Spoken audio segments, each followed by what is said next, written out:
Assalamualaikum warahmatullahi wabarakatuh. Halo semuanya. Jumpa lagi dengan saya Chow Sing Sing, kurator dari podcast Horror Night Story. Halo, apa kabar semuanya? Semoga kalian semua sehat-sehat ya. Dan seperti biasanya pada malam hari ini saya kembali dan akan menghadirkan sebuah kisah mistis untuk kalian semua. Kisah mistis kali ini saya datangkan dari treat horornya Creepylogy yang menceritakan tentang rahasia ibu. Oke, daripada kita berlama-lama, mari kita simak ceritanya. Aku selalu percaya keluargaku ini sangat bahagia. Mama telah mencukupi segala hal melampaui semua yang bisa diharapkan. Perhatian, kasih sayang, kelembutan, contoh sifat setia sehidup semati, dan tentu saja uang. Seingatku, perempuan itu bekerja pontang-panting sewaktu aku masih kecil. Mungkin pula sebelum mendiang Mas Gio lahir.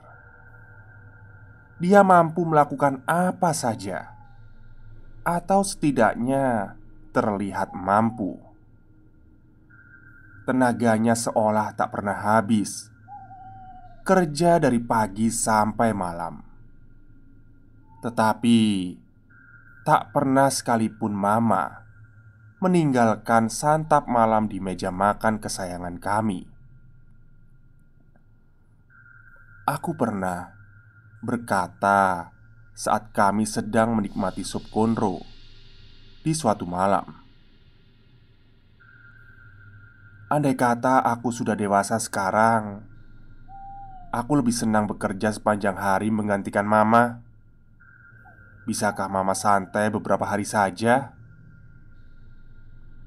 Seperti biasanya, Mama tak pernah lama menjawab, dan ada saja senyum tersisa untuk anaknya.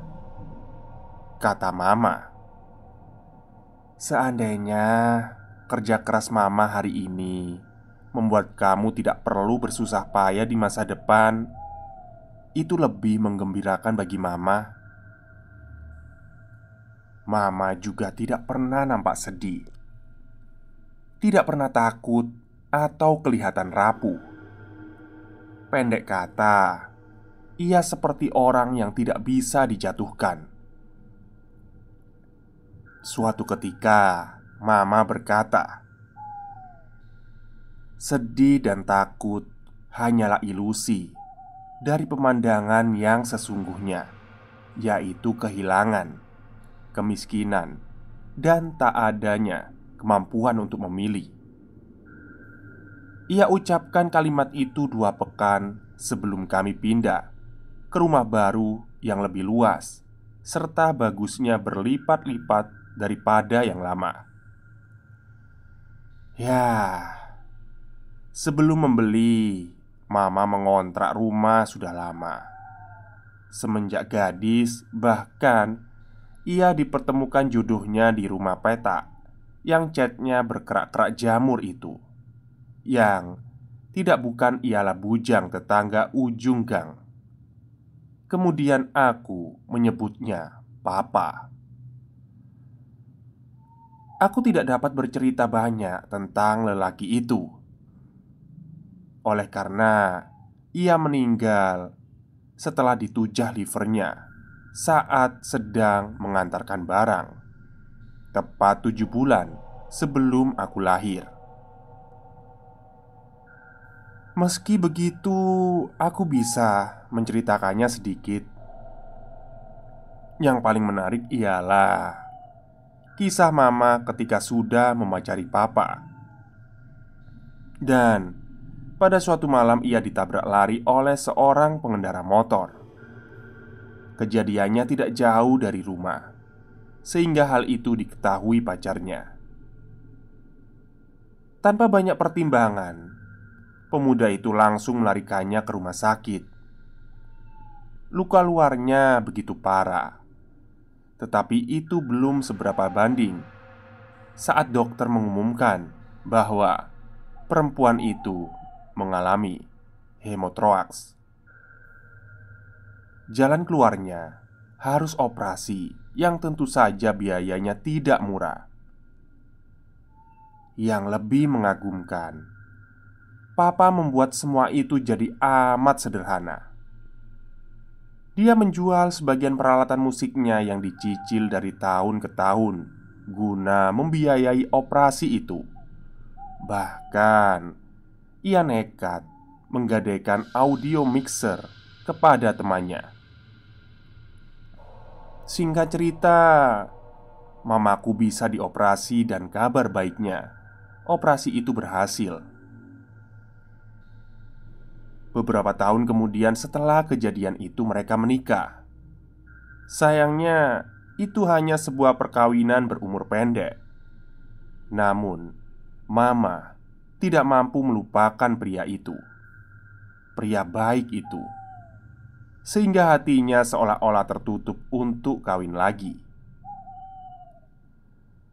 Rumah baru memberikan kisah dan warna yang baru pula. Yang sangat kentara ialah ketika kusadari harapanku tentang Mama cepat terwujud. Sejak kami pindah, ia tidak lagi bekerja mati-matian. Lebih banyak waktunya habis bersamaku. Malah sebaliknya, aku yang sering meninggalkannya lantaran wajib sekolah.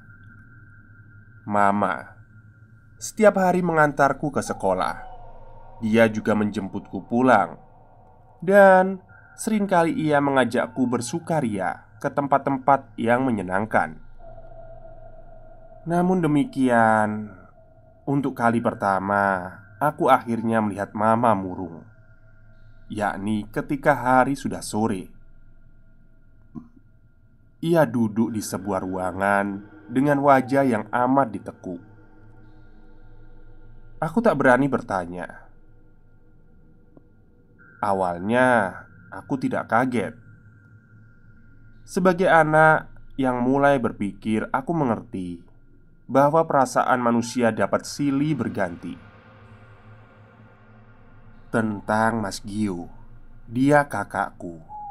Akan tetapi dia pun mirip dengan Papa yang meninggal begitu cepat, hingga aku hanya mengetahui namanya. Hidupnya hanya sampai 14 bulan atau 15 bulan. Lalu Papa menghamili Mama untuk kali kedua sebelum ia menyusul pergi selamanya. Aku lebih tidak mengenal Mas Gio daripada Papa. Wujudnya entah bagaimana dan kenapa ia berumur pendek. Yang penting aku sudah diberitahu fakta. Dan aku tetap menulis namanya dengan sebutan Mas sebagai penghormatan terhadap riwayat keluarga. Waktu aku beranjak remaja, ku tanya Mama soal di mana tempat pemulasaran Papa dan Mas Gio. Sebelum mendengar jawabannya, aku menjumpai perubahan yang tiba-tiba dari parasnya. Aku jadi merasa bersalah.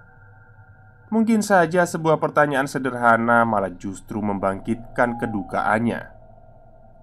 Mama kemudian menyebut nama tempat pemakaman umum di kota kami. Dua-duanya dikubur di situ, Ma. Hanya papamu, Nak. Gio ada di Jawa Timur.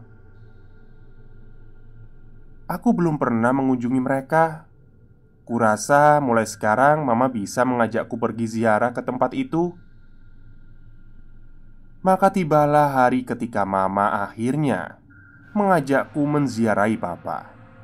Kuburan umum, tempat Papa berimpit-impitan dengan ribuan manusia lain yang telah meninggal. Guglil Mo Ibrahim, gumamku aneh. Dan aku merasa sangat bodoh karena bahkan aku tidak pernah tahu siapa nama Papa sebenarnya. Pantas saja badanku bongsor dan berkulit cerah seperti Kaukasian. Maka ku tanya, "Mah, papa keturunan Eropa, Spanyol, Italia?" "Hah? Italia? Setidaknya dia campuran Indonesia ya?"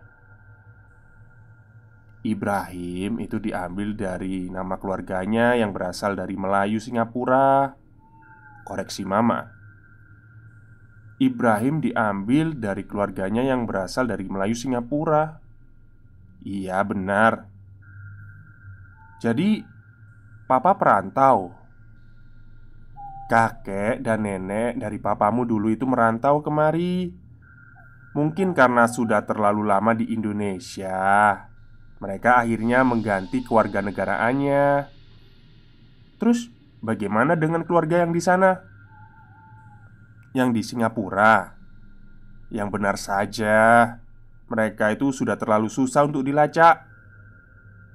Kalau kakek, kakek dari mama, kakek udah meninggal jauh sebelum kamu ada. Mama mencondongkan matanya padaku. Dan sebelum aku tanya tentang mamanya, ia lebih dulu mengatakan, "Nenekmu meninggal hanya berselang 2 bulan setelah kematian kakekmu. Hanya ada satu pamanmu. Dia di Libya dan tidak akan pernah kembali. Ya, setidaknya aku masih punya paman." Jangan berharap banyak, nak. Mama selalu menganggapnya sebaliknya. Dengan bertambahnya waktu, aku makin mengenal mamaku. Juga aku tahu bahwa dia sebenarnya tidak seceria ketika aku masih kecil. Ada satu kamar di rumah kami yang cuma boleh ia masuki, dan aturan itu selalu kuhargai.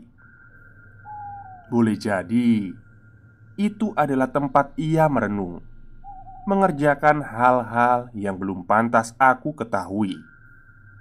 Atau mungkin saja itu adalah ruang ibadah yang sangat private. Untuk yang terakhir sebetulnya aku ragu.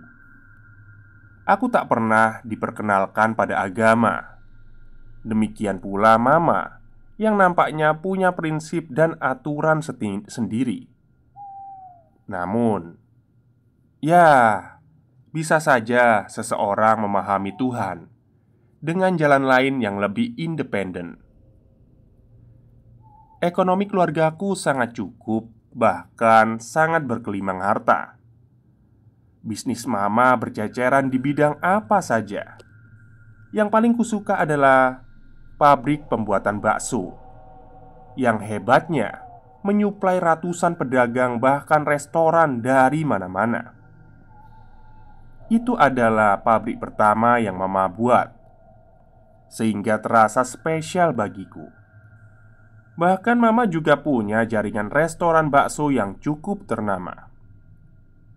Pelan-pelan aku belajar bisnis. Dimulai dengan perencanaan ide. Guruku, siapa lagi kalau bukan mama? Memang ia juga menekanku agar masuk ke sekolah bisnis terkemuka.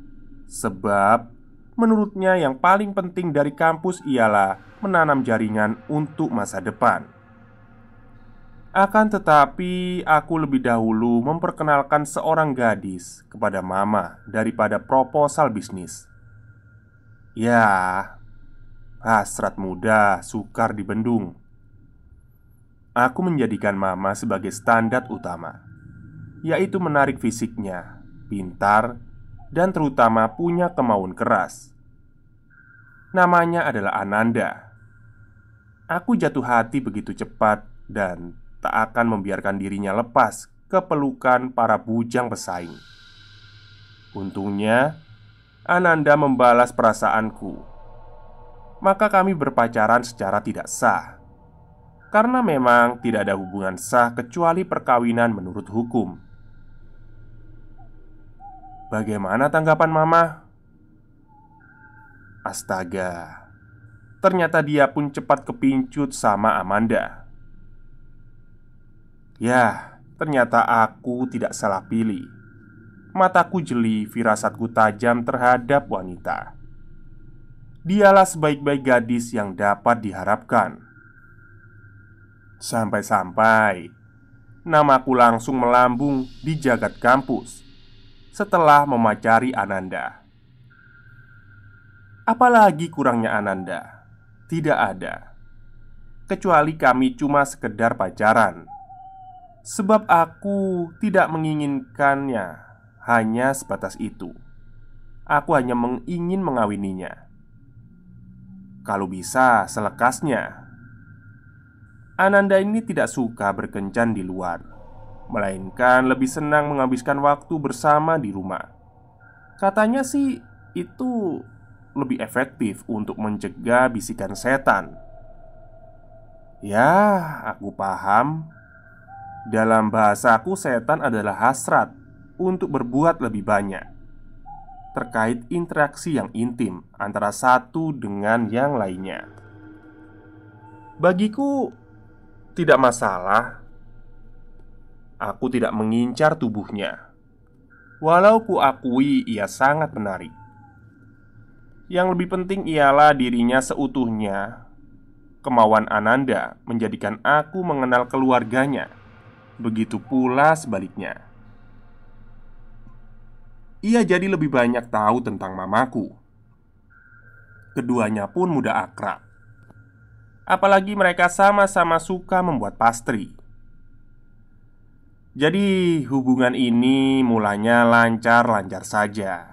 Kalaupun ada ya sedikit, mungkin butuh adaptasi, yaitu sikap Ananda yang disiplin menyembah Tuhannya. Akhirnya aku membelikan karpet kecil namanya sajadah, serta baju kurung bernama mukena, supaya ia tidak perlu repot-repot menenteng benda itu kalau berkunjung ke rumahku. Pada satu kesempatan ia bertanya, "Kamu tidak pernah sholat ya?" Aku tak yakin harus menanggapi seperti apa. Sholat? Aku mengerti itu wajib untuk orang Islam, tapi untukku, sedangkan aku saja tidak mampu mendefinisikan keyakinanku sendiri. Jangan salah, bukannya aku tidak percaya sama Tuhan. Sebaliknya, Dia lebih mungkin dan lebih baik daripada tidak. Aku hanya belum punya rencana beragama. Menjadi beragama berarti harus siap dengan petualangan jiwa yang membutuhkan aksi-aksi nyata. Berkaitan dengan pertanyaan Ananda, akhirnya ku jawab begini. Itu masih jauh. Aku harus menentukan lebih dulu untuk beragama atau tidak. Beragama? Hei, lihat namamu, Ibrahim. Dialah bapak semua agama. Tentu saja. Justru itu yang membuatku bingung, karena aku punya 3 pilihan, ujarku berkelakar. Astaga, kamu ini. Kupikir kita seagama. Kenapa? Jadi kamu sekarang menyesal? Kata siapa? Model pemuda sejenismu itu bukan hanya kamu. Itu biasa terjadi pada beberapa pemuda seumuran kita. Artinya, kamu akan bersabar menunggu aku memilih agamamu, sehingga kita bisa menikah. Ya Allah, kamu selalu menyinggung pernikahan tiap hari. Siapa bilang kita pasti akan menikah? Kamu tidak berencana menikahiku? Yang begitu hanya ada dalam pikiranmu. Itu masih jauh. Jangan sempitkan hidupmu dalam kehadiranku. Lihatlah, beberapa perusahaan milik mamamu serta berapa ribu karyawan yang bernaung di sana. Kelak, itu semua harus kamu lanjutkan agar kehidupan ribuan orang tidak terguncang. Menikahiku? Hah, itu soal recehan. Begitu pula dengan aku. Ini bukan tentang agama. Lebih masuk akal jika kita memantaskan diri untuk masa depan kita. Seharusnya aku kecewa dengan pernyataan sikapnya. Nyatanya tidak. Malah dengan itu, perasaanku pada Ananda kian bersimpu-simpu. Di hari lain, Ananda mengajukan pertanyaan aneh sekaligus mencolok. "Hei, aku baru tahu kalau mamamu memelihara kera." "Kera?" "Iya, monyet berbulu abu-abu itu. Aku melihatnya kemarin di kamarnya." "Di kamarnya?" "Itu loh yang dekat taman kecil itu." "Oh, aku lupa itu bukan kamarnya ya." Aku tidak percaya, tapi juga tak sampai hati menuduhnya berdusta. Maka ku jawab, Ya, itu sudah 1 tahun dia rawat di sana." Cara terbaik memahami ucapan Ananda ialah menanyakan mama secara langsung. "Kera abu-abu?" Suara mama diangkat tinggi-tinggi setelah aku menanyakan soal itu. Sukar dijelaskan. Kejadian itu membuat aku dan mama bertengkar. Ia menuduh Ananda yang bukan-bukan, yang gila, halusinasi, kebanyakan minum tablet antidepresan, dan banyak lainnya. Sejujurnya, aku malah lebih heran pada sikap mama. Jika ia tidak memelihara kera, bukankah cukup untuk bilang tidak? Atau ia bisa menunjukkan sebentar kamar rahasianya agar aku bisa melihat kebenarannya. Aku pun tidak percaya mama mengadopsi monyet abu-abu. Tapi kenapa mama begitu histeris? Akibat dari peristiwa itu ternyata melampaui dugaanku. Rumah kami serasa berubah menjadi panas seiring pertengkaran yang tiada berkesudahan. Aku masih belum mengerti jalan pikiran mama. Mengapa hanya perkara kera jadi serumit ini? Pada ujungnya ia bahkan tidak bisa lagi menerima kehadiran Ananda dengan semestinya. Dan akhirnya hubunganku dengan gadis itu pun ikut memburuk. Kami pun berpisah jalan tanpa alasan yang bisa kupahami. Kesehatan mama sering terganggu sejak perkara monyet abu-abu itu. Mulanya sekedar batuk biasa, tapi lama-kelamaan tidak kunjung reda. Mamaku mengaku sudah memeriksakannya kepada dokter.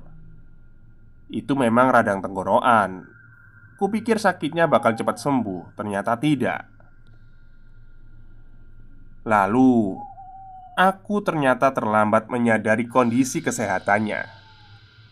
Mama yang turun secara drastis kesehatannya. Satu lagi, saat pagi itu, dia hampir terjatuh saat turun tangga. Aku segera menolongnya. Dan saat itulah aku tahu badannya sudah begitu kurus. Mama harus periksa ke dokter sekarang," ujarku panik. "Tidak apa-apa, Nak. Mama baik-baik saja kok. Ini cuma gara-gara nafsu makannya menurun." Kuletakkan telapak tangan di lehernya. Suhunya normal, namun wajahnya pucat bukan main. Bibirnya mengkerut seperti kulit jeruk kering, dan jemarinya agak gemetaran. Tentu aku tidak perlu menunggu persetujuannya untuk diantar ke dokter.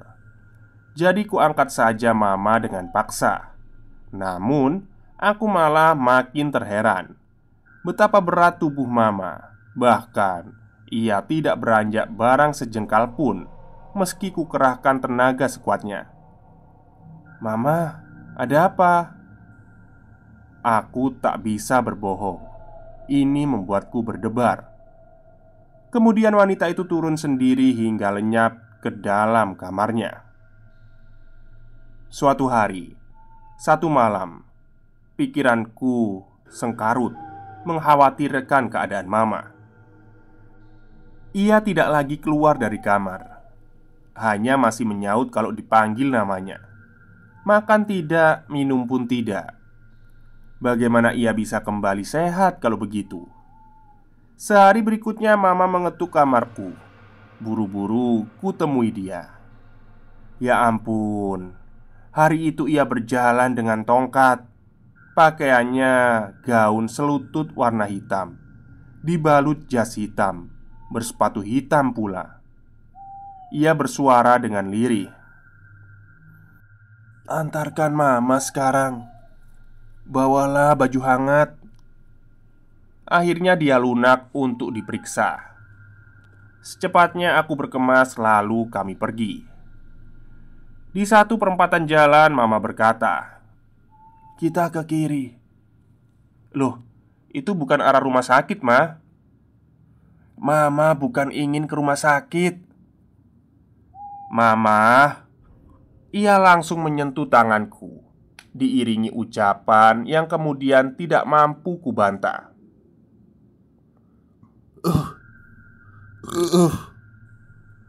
Ini sudah saatnya. Kamu harus tahu kebenarannya." Demikian akhirnya aku pun menjadi penurut. Mama menuntunku menuju jalan tol yang arahnya ke Cikampek. Selanjutnya, ia lebih banyak tidur di perjalanan. Hanya sekali-kali terjaga untuk memastikan arah. Tidak terasa aku telah mengemudi sampai di Jawa Timur. Cepat sekali. Bahkan ini tidak mungkin. Baru 5 jam dan langit masih sangat terik. Mama menyuruhku berhenti ketika mobil melewati sebuah bakul pisang.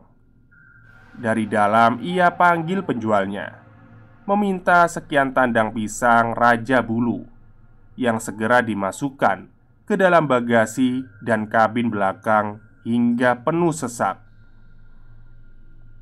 Selanjutnya, ia mengarahkan rute ke selatan, melintasi kota demi kota, hingga kami tiba di sebuah ruas jalan sepi yang dinaungi oleh pepohonan rindang. Kemudian, mama menyuruhku agak pelan dan akhirnya, "Stop, stop, berhenti di sini." Sedan kuhentikan dan menepi. Di kanan kiri nampak rimbun. Sesekali ada kendaraan lewat. Sepi. Aku tidak tahu tempat apa ini, tapi aku mendengar ada suara kera sahut menyahut. "Ma, ngapain kita kesini?" Mama sedang memejamkan mata sembari berkomat kamit semaunya. Pertanyaanku tidak digubris dan okelah, baik. Tunggu saja apa yang ia mau. Kusadari belakangan kalau suara kera itu makin bising. Agaknya mereka sedang mendekat. Terus terang ini mulai menakutkan. Di sebelahku mama terus-terusan, komat kami tidak jelas. Di arah lain suara segerombolan kera semakin terasa mendekat. Apa mungkin komat kamit mama ini memanggil kera? Dan apa hubungannya mama dengan binatang-binatang itu? Pikiran ini berusaha segesitnya mengait-ngaitkan semua pengalaman yang terlewatkan. Semenjak masa kecil, mama yang pontang-panting bekerja, lalu keadaan berubah begitu terbalik. Segala hal jadi sangat membahagiakan. Harta yang berlimpah-limpah hingga aku bertemu dengan Ananda yang amat kucintai. Bahkan tidaklah kurang apapun perasaanku sampai hari ini. Namun, ia jugalah yang menghadirkan perdebatan tentang kera berbulu abu-abu. Wajah-wajah kera itu akhirnya muncul dengan berduyun-duyun seperti dugaanku. Hanya tidak kukira mereka teramat banyak. Mereka mendekat sangat berani. Kaca sedan buru-buru kututup. Bersamaan dengan itu aku menengok mama yang memperdengarkan suaranya yang semakin tertatih. "Kekasihmu, Ananda itu benar. Mataku segera berpaling lagi menuju sekawanan kera. Dengan bibir gemetar kutanya, Aku nggak ngerti maksudnya mama." "Turunlah nak, keluar dari mobil, lalu temui kera-kera itu. Berikan semua pisang yang sudah kita beli tadi, karena itu memang untuk mereka." "Hah? Aku masih nggak ngerti kenapa mama mengajakku kemari. Dan apa hubungannya ini semua dengan mama?" "Kamu pernah berkata mau menengok kakakmu Gio kan? Emang di sini makamnya Mas Gio? Di mana letaknya?" "Itu hanya akan kamu ketahui setelah kamu turuti ucapan mama." "Ma, langsung aja deh. Ada apa sebenarnya?" Tidak selayaknya kutinggikan suaraku, sementara keadaan mama begitu lemah. Tetapi aku tidak sabar mengetahui kebenaran ini semua. Aku merasa sudah ditipu secara telak oleh semua rahasia mama yang omong kosong ini. "Ceritakan saja, Ma. Aku bukan anak kecil lagi." Ku dengar nafas mama semakin payah. Namun ia tetap bersuara, "Cerebral palsy." "Apa? Siapa yang cerebral palsy?" "Gio. Gio kakakmu itu mengidap kelainan itu." "Oh, karena itu Mas Gio meninggal." Setelah itu mama menundukkan pandangan dengan kata-kata yang terus ku dengar, "Mama telah menukarnya dengan kemudahan hidup." Ia menjeda ucapannya karena tangis yang tak tertahankan. Yang dapat kulakukan hanyalah menunggu kelanjutannya. "Itu mama ketahui saat umurnya 10 bulan. Mama dan papamu berusaha sabar dengan kenyataan itu. Kemudian kamu lahir, ada di perut mama, dan segalanya tiba-tiba menjadi amat sulit ketika papamu udah meninggal." "Maksud mama apa? Maksudnya mama menukar Mas Gio?" "Tumbal, nak." "Tumbal? Berhubungan sama paranormal?" "Iya. Mama mendatangi paranormal sehingga bisa sampai ke tempat ini. Disinilah Mama mengadakan perjanjian makhluk goib." Ini terlalu membingungkan lantaran aku tidak pernah diajarkan dan terutama jadi tidak peduli pada soal spiritual, kepercayaan, dan sebagainya. Namun, aku harus memahami kebenaran, dan itulah yang ingin ku ketahui melebihi apapun. Mama berkata lagi, "Kio kakakmu adalah salah satu seekor di antara mereka." Kala itu, Mama memasrahkan semuanya kepada mereka. Sebagai gantinya, Mama merawat salah satu makhluk goib yang menjelma sebagai kera. "Artinya, beneran Mama merawat monyet di dalam kamar rahasia itu?" Wanita itu mengangguk seraya terangguk-angguk. Kutanya lagi, "Kenapa aku tidak bisa melihat monyet di dalam rumah kita?" "Mama menitipkannya di tempat paranormal." "Terus, kenapa dia tak pernah bersuara atau semacamnya?" "Nak." Suara Mama tiba-tiba kokoh. Namun segera setelahnya ia kembali lemah. "Sudahlah, cepat keluar sekarang. Waktu hampir habis. Kamu akan mengetahuinya lebih banyak lagi setelah itu." Di tengah-tengah kebingungan, aku memilih untuk menuruti ucapannya.